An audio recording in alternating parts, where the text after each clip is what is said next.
Bonjour et bienvenue dans ce nouvel épisode de Forget About It. J'avais pas fini de parler. C'est pas grave. Donc, aujourd'hui, un truc populaire sur internet ou à la télé, c'est de faire des critiques. Des critiques de films, des critiques de jeux vidéo, des critiques culinaires, des critiques de critiques, si je te jure, des critiques de livres et des critiques étac. Eh bien pourquoi moi je ne pourrais pas faire pareil? Parce que je n'ai aucune éthique de travail? C'est ça?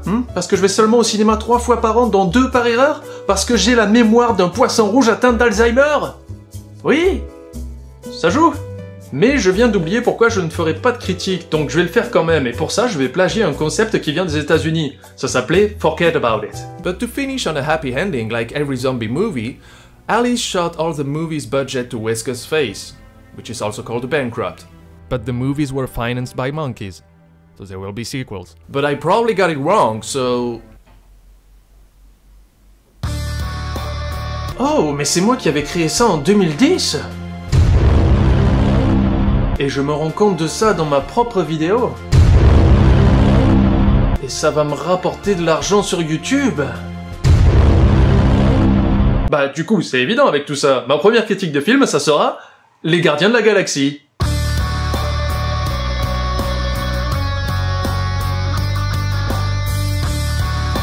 Gardiens de la Galaxie est un film de Jim Pistolet paru en 2002 et qui est sorti en Blu-ray et en DVD en 1996. Il contient des personnages, une histoire et des fauteuils. Mais ce dernier élément peut varier. En effet, si vous n'êtes pas dans une salle de cinéma, les fauteuils peuvent être manquants. Dans ce cas, vous pouvez avoir un canapé à la place ou des chaises. J'espère que ça ne changera pas la note du film.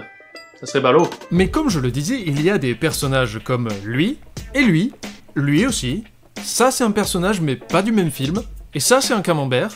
C'est très bon avec du pain. Dans le jargon technique d'expert top cake, on appelle ça des figurants, donc c'est pas important. Et ouais, j'étale mon savoir comme du Nutella sur une tranche de jambon. C'est super gras. Les personnages principaux sont le géant vert, John Cena, Chris Pratt dans le rôle de Chris Pratt, Scooby Snoop Dogg, Hulkette et Nadine Morano. Ils sont tous potes et c'est cool. Ah oui, non mais ils ont quand même une quête. Non, parce que s'ils en avaient deux, ça ferait kékette. Ils doivent s'emparer de la sainte microboule de bowling afin de battre Jésus. Non, pas celui-là, le vrai. California, oui, de California.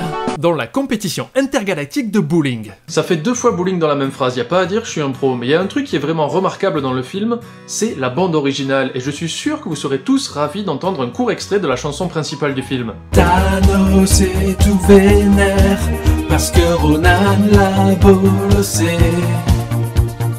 Chris Pratt et ses copains vont se faire appeler gardiens de la galaxie.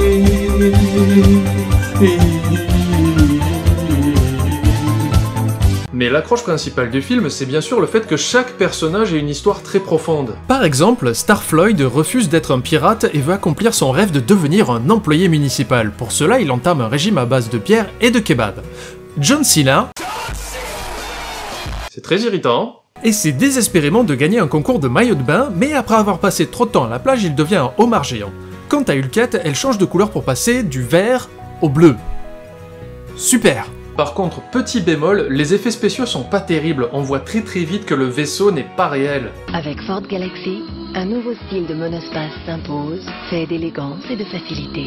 D'ailleurs, c'est de là que vient le nom du film, ils sont experts en gardiennage de voitures Ford Galaxy. À la fin, le film se termine, et c'est bien, contrairement à d'autres films qui eux ne se finissent jamais. C'est pas bien, je lui mets la note de la fin sur 20.